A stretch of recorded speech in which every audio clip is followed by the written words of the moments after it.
നമസ്കാരം. അമേസിംഗ് അക്കാഡമിക്സിന്റെ മറ്റൊരു വീഡിയോയിലേക്ക് എല്ലാവർക്കും സ്വാഗതം. ഇന്നത്തെ നമ്മുടെ വീഡിയോയിൽ നമ്മൾ ഡീൽ ചെയ്യുന്ന ടോപ്പിക് LLM അഡ്മിഷനെ കുറിച്ചിട്ടാണ്. നമ്മുടെ കേരളത്തിലെ 4 സർക്കാർ ലോ കോളേജുകളിലേക്കും സംസ്ഥാന സർക്കാരുമായി സീറ്റ് പങ്കിടുന്ന മറ്റ് സ്വകാര്യ സ്വാശ്രയ ലോ കോളേജുകളിലേക്കും 2025-26 അധ്യയന വർഷത്തേക്കുള്ള LLM കോഴ്സിലേക്കുള്ള പ്രവേശന പരീക്ഷയ്ക്ക് ഇപ്പോൾ commission of entrance examination application call for ചെയ്തിട്ടുണ്ട്. അപ്പോൾ ഇതിന്റെ എക്സാമിനേഷൻ സെന്റേഴ്സ് എവിടേക്കായിരിക്കും, എങ്ങനെയാണ് ഇത് അപ്ലൈ ചെയ്യുക, ഓരോ കോളേജുകളിൽ ഏതൊക്കെ കോഴ്സുകളാണ് ഓഫർ ചെയ്യുന്നത്, അവിടെ എത്രയ്ക്ക് സീറ്റാണ് അവൈലബിൾ ആയിട്ടുള്ളതെല്ലാം നമുക്ക് ഇന്നത്തെ വീഡിയോയിലൂടെ നോക്കാം. ഈ LLM എന്ന കോഴ്സ് 2 വർഷത്തെ കോഴ്സാണ്. ഇത് ഇവര് റെഗുലർ കോഴ്സ് ആയിട്ടാണ് നടത്തുന്നത്. ഇതിന് പ്രായപരിധി ഇല്ല. ഏത് പ്രായത്തിലുള്ളവർക്കും LLBക്ക് ശേഷം LLMന് ചേർന്ന് പഠിക്കാവുന്നതാണ്. ഇതിന്റെ പ്രോസ്പെക്ടസിൽ കൊടുത്തിരിക്കുന്ന ഇമ്പോർട്ടന്റ് ഡീറ്റെയിൽസ് നമുക്ക് ഇന്നത്തെ വീഡിയോയിലൂടെ ഷെയർ ചെയ്യാം. ഇതിന്റെ ഓൺലൈൻ ആപ്ലിക്കേഷൻ സബ്മിറ്റ് ചെയ്യേണ്ട ഡേറ്റ് എന്ന് പറയുന്നത് 1/7/2025 ആണ്. അതായത് ജൂലൈ 1 ഇതിന്റെ ഓൺലൈൻ ആപ്ലിക്കേഷൻ സ്റ്റാർട്ട് ചെയ്യുന്ന ഡേറ്റ്. ഓൺലൈൻ ആപ്ലിക്കേഷന്റെ ലാസ്റ്റ് ഡേറ്റ്, അതോടൊപ്പം തന്നെ ഫീ പേയ്മെന്റിന്റെ ലാസ്റ്റ് ഡേറ്റും 10/7/2025 ആണ്. ഇത് നിങ്ങൾ അപ്ലൈ ചെയ്തതിനു ശേഷം നിങ്ങൾക്കൊരു അഡ്മിറ്റ് കാർഡ് അവർ നിങ്ങളുടെ കാൻഡിഡേറ്റ് പോർട്ടലിലൂടെ തരുന്നതായിരിക്കും. അത് ഡൗൺലോഡ് ചെയ്യേണ്ട ഡേറ്റ് ആണ് 18/7/2025. പിന്നെ എൻട്രൻസ് എക്സാമിനേഷൻ ഈ മാസം തന്നെ നടക്കും. അതായത് 27/7/2025 എൻട്രൻസ് എക്സാമിനേഷൻ നടക്കുന്നത്.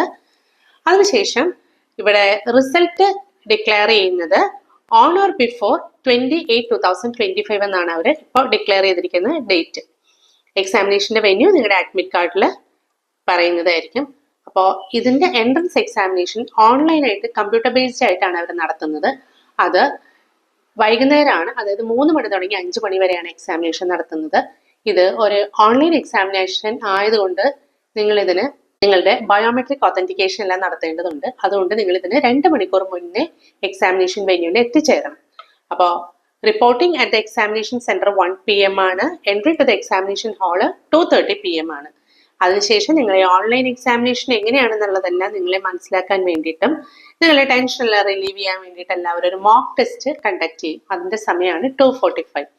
അത് ഈ 2:45 ശേഷം നിങ്ങൾക്ക് ആർക്കും ഇതിന്റെ എക്സാമിനേഷൻ ഹാളിനകത്തേക്ക് എൻട്രി സാധ്യമല്ല. 2:45 ആണ് last entry to the examination hall എന്ന് പറയുന്നത്. അപ്പൊ നിങ്ങൾ അതിന് മുന്നേ കൂട്ടി തന്നെ എത്തിച്ചേരാൻ ശ്രമിക്കുക.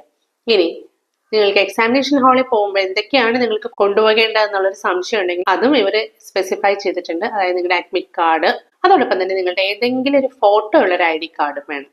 പിന്നെ ഒരു ട്രാൻസ്പാരന്റ് ആയിട്ടുള്ളൊരു ബോൾ പോയിന്റ് പെന്ന്. ഇത്ര സാധനങ്ങളാണ് ഇവിടെ നിങ്ങളുടെ എക്സാമിനേഷൻ ഹാളിൽ നിങ്ങൾക്ക് കൊണ്ടുപോകാനായിട്ട് അലൗ ചെയ്തിരിക്കുന്നത് അവർ. അപ്പൊ ഇത് നമുക്ക് ഇതിന്റെ അഡ്മിഷന്റെ എലിജിബിലിറ്റി എന്താണെന്ന് നോക്കാം. അതോടൊപ്പം തന്നെ ഏതൊക്കെ ഇൻസ്റ്റിറ്റ്യൂഷൻസ് ആണ് ഇവിടെ നിങ്ങൾക്ക് LLM കോഴ്സ് ഓഫർ ചെയ്യുന്നതെന്നും അവിടെ എത്രയൊക്കെ സീറ്റാണ് അവൈലബിൾ ആണെന്ന് നോക്കാം. അതോടൊപ്പം തന്നെ എൻട്രൻസ് എക്സാമിനേഷന്റെ പ്രൊസീജിയർ എങ്ങനെയാണെന്നും എന്താണ് അതിന്റെ സിലബസ് എന്നും എത്രയാണ് ടൈം എന്നും എല്ലാം നമുക്ക് നോക്കാം. അപ്പൊ ആദ്യം തന്നെ നമുക്ക് ഇതിന്റെ എലിജിബിലിറ്റി നോക്കാം. എലിജിബിലിറ്റി കണ്ടീഷൻസിൽ ആദ്യം പറയുന്നത് നിങ്ങളൊരു ഇന്ത്യൻ സിറ്റിസൺ ആയിരിക്കണം എന്നുള്ളതാണ്.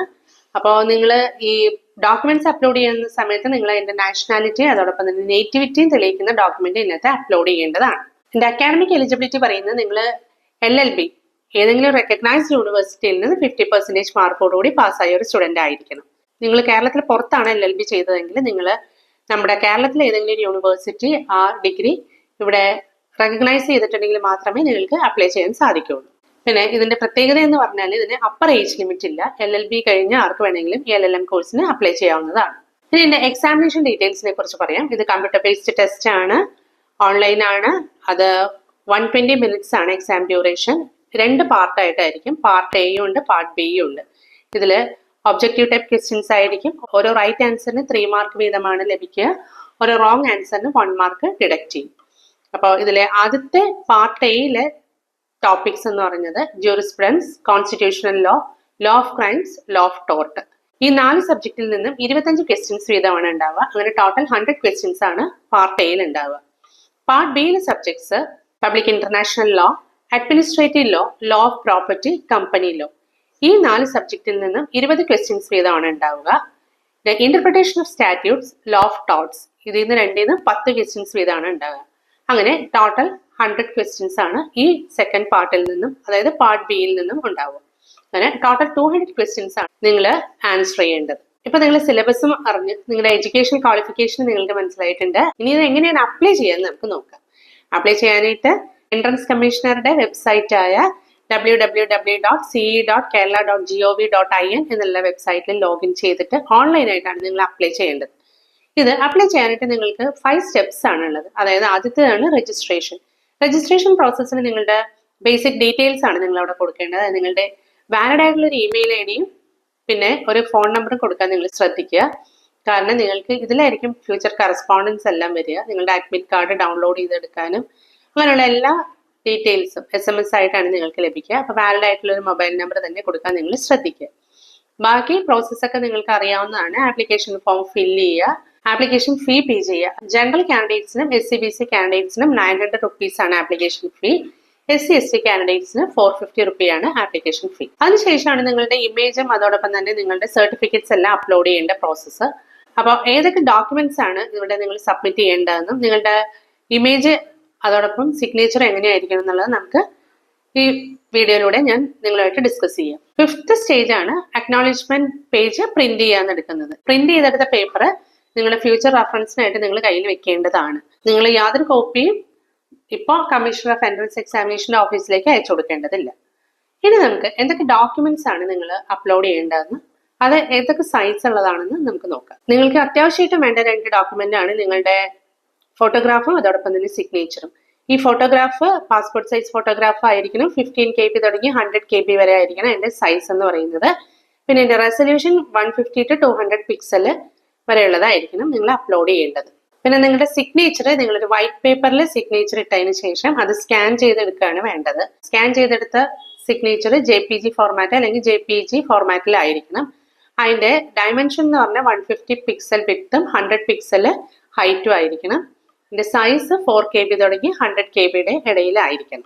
ഇനി വേണ്ടത് നിങ്ങൾ കുറച്ച് ഡോക്യുമെന്റ്സ് നിങ്ങൾ അപ്ലോഡ് ചെയ്യാനുണ്ട്. ഈ ഡോക്യുമെന്റ്സ് എല്ലാം PDF ഫോർമാറ്റിലായിരിക്കണം നിങ്ങൾ അപ്ലോഡ് ചെയ്യേണ്ടത്. അതിന്റെ സൈസ് എന്ന് പറയുന്നത് 10 KBയും 500 KBയുടെ ഉള്ളിലായിരിക്കണം. പിന്നെ നിങ്ങൾ ഏതൊക്കെ ഡോക്യുമെന്റ്സ് ആണോ നിങ്ങൾ ഇവിടെ അപ്ലോഡ് ചെയ്യുന്നത് അതിന്റെ എല്ലാ ഒറിജിനൽസ് നിങ്ങൾ അഡ്മിഷൻ സമയത്ത് അവിടെ പ്രൊഡ്യൂസ് ചെയ്യേണ്ടതുണ്ട്. സർട്ടിഫിക്കറ്റ്സ് ആദ്യം നിങ്ങളുടെ നാഷണാലിറ്റി അതോടെ തന്നെ നേറ്റിവിറ്റി പ്രൂവ് ചെയ്യാനുള്ള സർട്ടിഫിക്കറ്റ് ആണ് നിങ്ങൾ അപ്ലോഡ് ചെയ്യേണ്ടത്. പിന്നെ നിങ്ങളുടെ ഡേറ്റ് ഓഫ് ബർത്ത്, അതായത് നിങ്ങളുടെ ഏജ് തെളിയിക്കാൻ വേണ്ടിയിട്ട് നിങ്ങളുടെ SSLC ബുക്കിന്റെ റിലവന്റ് പേജോ അതല്ലെങ്കിൽ ഏതെങ്കിലും നിങ്ങളുടെ ബർത്ത് സർട്ടിഫിക്കറ്റ് അങ്ങനെ ഏതെങ്കിലും റിലവന്റ് ഡോക്യുമെന്റോ ഏതെങ്കിലും നിങ്ങൾക്ക് അപ്ലോഡ് ചെയ്യാം. പിന്നെ വേണ്ടത് നിങ്ങൾ SC/BC അല്ലെങ്കിൽ OEC കാൻഡിഡേറ്റ്സ് ആണെങ്കിൽ നിങ്ങളുടെ non creamy layer certificate upload ചെയ്യണം. ഇനി SC/ST കാൻഡിഡേറ്റ്സ് ആണെങ്കിൽ നിങ്ങളുടെ കമ്മ്യൂണിറ്റി സർട്ടിഫിക്കറ്റ് അപ്ലോഡ് ചെയ്യണം. ഇന്റർകാസ്റ്റ് മാരേജ് സർട്ടിഫിക്കറ്റ് ആപ്ലിക്കബിൾ ആയിട്ടുള്ള കുട്ടികൾ അത് അപ്ലൈ ചെയ്യുക. EWS സർട്ടിഫിക്കറ്റ് നിങ്ങൾക്ക് ആപ്ലിക്കബിൾ ആണെങ്കിൽ അത് നിങ്ങൾ അപ്ലോഡ് ചെയ്യുക. ഇനി എന്തെങ്കിലും ഡിസബിലിറ്റി ഉള്ളൊരു വിദ്യാർത്ഥി ആണെങ്കിൽ നിങ്ങൾ മെഡിക്കൽ ബോർഡിൽ നിന്ന് അതിന്റെ സർട്ടിഫിക്കറ്റ് നിങ്ങൾ അപ്ലോഡ് ചെയ്യുക. പിന്നെ വേണ്ട നിങ്ങൾ ഫിഷർമാന്റെ ചിൽഡ്രൻ ആണെങ്കിലോ അതല്ലെങ്കിൽ inmates of Sree Chitra home, Nirbhaya home, juvenile home ഇവിടുത്തെ ഏതെങ്കിലും ഇൻമേറ്റ് ആണെങ്കിൽ അത് തെളിയിക്കുന്ന ഒരു സർട്ടിഫിക്കറ്റും കൂടി നിങ്ങൾ ഇതിന്റെ കൂടെ പ്രൊഡ്യൂസ് ചെയ്യേണ്ടതുണ്ട്. ഇനി നമ്മൾ അനക്സർ നോക്കുകയാണെങ്കിൽ അതിൽ 2024-25 അക്കാഡമിക് ഇയർ ഏതൊക്കെ കോളേജുകളിലാണ് LLM ഉള്ളതെന്നും അവിടെ ഏതൊക്കെയാണ് ഏരിയ ഓഫ് സ്പെഷ്യലൈസേഷൻ ഉള്ളതെന്നും അതോടൊപ്പം തന്നെ അവിടെ ടോട്ടൽ എത്ര സീറ്റ് ഉണ്ടെന്നും commission of entrance examination prepare ചെയ്യുന്ന റാങ്ക് ലിസ്റ്റിൽ നിന്ന് ഗവൺമെന്റ് മെറിറ്റ് സീറ്റിലായിട്ട് എത്ര സീറ്റാണ് ഇവർ അലോട്ട് ചെയ്ത് വെക്കുന്നതെന്ന് നമുക്ക് നോക്കാം. ഇത് 2024-25 ഈ വർഷം ബാർ കൗൺസിലിന്റെ റെക്കഗ്നേഷൻ അനുസരിച്ചിട്ട് ചിലപ്പോൾ ചില കോളേജസ് അഡീഷൻ ആവാനോ അല്ലെങ്കിൽ ഡിലീറ്റഡ് ആവാനോ ചാൻസ് ഉണ്ട്. ഈ 4 ഗവൺമെന്റ് ലോ കോളേജുകളിലേക്കും LLMനുള്ള seat commission of entrance examination prepare ചെയ്യുന്ന ഈ റാങ്ക് ലിസ്റ്റിൽ നിന്ന് തന്നെയായിരിക്കും അവരെടുക്കുന്നത്. ബാക്കി പ്രൈവറ്റ് സെൽഫ് ഫിനാൻസിങ് കോളേജുകളിൽ ഏകദേശം 50% ഓഫ് സീറ്റുകളാണ് ഇവർ ഈ ഗവൺമെന്റ് മെറിറ്റ് ലിസ്റ്റ് ആയിട്ട് കൊടുക്കുക. ബാക്കി മാനേജ്മെന്റ് സീറ്റ് ആയിരിക്കും. അപ്പോൾ നമുക്ക് ആദ്യം ഗവൺമെന്റ് ലോ കോളേജസ് നോക്കാം. ഗവൺമെന്റ് ലോ കോളേജ് ട്രിവാൻഡ്രത്ത് 15 സീറ്റ്സ് ആണ് ആകെ ഉള്ളത്. അവിടെ ഓഫർ ചെയ്യുന്ന കോഴ്സുകൾ കോൺസ്റ്റിറ്റ്യൂഷണൽ ലോയും ക്രിമിനൽ ലോയും ഇന്റർനാഷണൽ ലോയും ആണ്. അടുത്തത് ഗവൺമെന്റ് ലോ കോളേജ് എറണാകുളമാണ്. അവിടെയും 15 സീറ്റ്സ് ആണ് അവൈലബിൾ ആയിട്ടുള്ളത്. അവിടെ കൊമേഴ്ഷ്യൽ ലോയിലും ക്രിമിനൽ ലോയിലാണ് സ്പെഷ്യലൈസേഷൻ നൽകുന്നത്. അടുത്തത് ഗവൺമെന്റ് ലോ കോളേജ് തൃശ്ശൂർ ആണ്. ഇവിടെ 10 സീറ്റുകളാണ് ഉള്ളത്. ഇവിടെ അഡ്മിനിസ്ട്രേറ്റീവ് ലോയിലും ക്രിമിനൽ ലോയിലുമാണ് അവർ സ്പെഷ്യലൈസേഷൻ പ്രൊവൈഡ് ചെയ്യുന്നത്. അടുത്തത് ഗവൺമെന്റ് ലോ കോളേജ് കോഴിക്കോടാണ്. അവിടെയും 15 സീറ്റ്സ് ആണ് ഉള്ളത്. അവിടെ ലോ ഓഫ് ടാക്സേഷനും ക്രിമിനൽ ലോയും ആണ് ഓഫർ ചെയ്യുന്ന സബ്ജക്ട്സ്. ഇനി നമുക്ക് പ്രൈവറ്റ് സെൽഫ് ഫിനാൻസിങ് കോളേജുകളിലേക്ക് പോവാം. പ്രൈവറ്റ് സെൽഫ് ഫിനാൻസിങ് കോളേജുകളിലെ ടോട്ടൽ സീറ്റ്സും അതോടൊപ്പം തന്നെ എത്രയാണ് ഈ CA വഴി ഫില്ല് ചെയ്യുന്നതെന്നും ഒരു സ്പെസിഫൈ ചെയ്തിട്ടുണ്ട്. അതും കൂടി നമുക്കൊന്ന് നോക്കാം. ആദ്യത്തെ കോളേജ് അല്ലസർ ലോ കോളേജ് തൊടുപുഴ. അതായത് ഇടുക്കി ഡിസ്ട്രിക്റ്റിലെ കോളേജാണ്. അവിടെ ടോട്ടൽ 15 സീറ്റ്സിൽ 7 സീറ്റ്സ് മാത്രമാണ് ഗവൺമെന്റ് മെറിറ്റിൽ കൊടുക്കുന്നത്. അവിടെ ഓഫർ ചെയ്യുന്ന കോഴ്സുകൾ രണ്ടെണ്ണമാണ്, ക്രിമിനൽ ലോയും ഉണ്ട്, കൊമേഴ്ഷ്യൽ ലോയും ഉണ്ട്. അടുത്തത് CSI college for legal studies Ettumanoor, Kottayam ജില്ലയിലുള്ളതാണ്. അവിടെ 30 സീറ്റ്സ് ആണ് ആകെ അവൈലബിൾ ആയിട്ടുള്ളത്. അതിൽ 15 സീറ്റ്സ് ആണ് CE വഴി കൊടുക്കുന്നത്. അതിൽ കൊമേഴ്ഷ്യൽ ലോ ആണ് അവർ ഓഫർ ചെയ്യുന്ന കോഴ്സ്. അടുത്തത് ട്രിവാൻഡ്രത്ത് നാലാഞ്ചിറയിൽ സ്ഥിതി ചെയ്യുന്ന Mar Gregorios college of law ആണ്. അവിടെ 5 സീറ്റ് കോൺസ്റ്റിറ്റ്യൂഷൻ ലോയ്ക്കും 7 സീറ്റ് മാരിടൈം ലോയ്ക്കും അവൈലബിൾ ആയിട്ടുണ്ട്. അടുത്തത് കൊല്ലത്തുള്ളൊരു കോളേജാണ് Sreenarayana Guru college of legal studies. അവിടെ ആകെ 10 സീറ്റാണ് അവൈലബിൾ ആയിട്ടുള്ളത്. അത് 5 സീറ്റാണ് മെറിറ്റ് വഴി ഫില്ല് ചെയ്യുക. അത് അവർ ഓഫർ ചെയ്യുന്നത് കോൺസ്റ്റിറ്റ്യൂഷൻ ലോ ആണ്. അടുത്തത് എറണാകുളം ജില്ലയിലെ ആലുവയിലൊരു കോളേജാണ് Bharat Mata school of legal studies. അവിടെ 3 ഏരിയ സ്പെഷ്യലൈസേഷൻ ഉണ്ട്. അതിൽ 8 സീറ്റ് ക്രിമിനൽ ലോയ്ക്കും 7 സീറ്റ് കൊമേഴ്ഷ്യൽ ലോയ്ക്കും 7 സീറ്റ് മാരിടൈം ലോയ്ക്കും അവർ ഓഫർ ചെയ്യുന്നുണ്ട്. അടുത്തത് ട്രിവാൻഡ്രത്ത് തന്നെയുള്ള ഒരു കോളേജാണ് CSI institute of legal studies. അവിടെ 2 കോഴ്സുകളാണ് ഉള്ളത്, കോൺസ്റ്റിറ്റ്യൂഷൻ ലോയും ക്രിമിനൽ ലോയും. അതിൽ 8, 7 സീറ്റ് വീതമാണ് നിലവിലുള്ളത്. അടുത്തത് കോഴിക്കോട് ജില്ലയിലെ കാരന്തൂർ സ്ഥിതി ചെയ്യുന്ന മർക്കസ് ലോ കോളേജാണ്. അവിടെയും 2 കോഴ്സുകൾ ഓഫർ ചെയ്യുന്നുണ്ട്, കൊമേഴ്ഷ്യൽ ലോയും കോൺസ്റ്റിറ്റ്യൂഷൻ ലോയും. അത് രണ്ടിലും 7 സീറ്റ് വീതമാണ് ഗവൺമെന്റ് മെറിറ്റ് സീറ്റായിട്ട് അവൈലബിൾ ആയിട്ടുള്ളത്. അടുത്തത് എറണാകുളം ജില്ലയിലെ പൂത്തോട്ടയിലുള്ള കോളേജാണ് ശ്രീനാരായണ ലോ കോളേജ്. അവിടെ 8 സീറ്റ് വീതം കൊമേഴ്ഷ്യൽ ലോയ്ക്കും ക്രിമിനൽ ലോയ്ക്കും അവൈലബിൾ ആയിട്ടുണ്ട്. അടുത്തത് കൊല്ലത്ത് കൊട്ടിയത്തുള്ള NSS ലോ കോളേജാണ്. അവിടെ ആകെ 10 സീറ്റിൽ 5 സീറ്റാണ് ഗവൺമെന്റ് മെറിറ്റ് സീറ്റ്. അവിടെ ഓഫർ ചെയ്യുന്ന കോഴ്സ് കോൺസ്റ്റിറ്റ്യൂഷൻ ലോ ആണ്. അടുത്തത് പാലക്കാട് ജില്ലയിലെ ലക്കിടിയിൽ സ്ഥിതി ചെയ്യുന്ന നെഹ്റു അക്കാഡമി ഓഫ് ലോ കോളേജാണ്.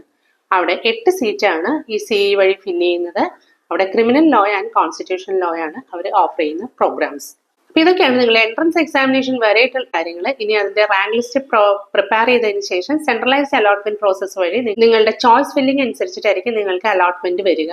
അപ്പോൾ ആ സമയത്ത് നിങ്ങൾ എന്താണ് ചെയ്യേണ്ടതെന്ന്, നിങ്ങളുടെ അഡ്മിഷൻ എടുക്കാൻ പോകുന്ന നേരത്തെ എന്തൊക്കെയാണ് ഡോക്യുമെന്റ്സ് നിങ്ങൾ അവിടെ സബ്മിറ്റ് ചെയ്യേണ്ടതെന്നുള്ളത് നമുക്ക് അടുത്തൊരു വീഡിയോയിലൂടെ ഷെയർ ചെയ്യാം.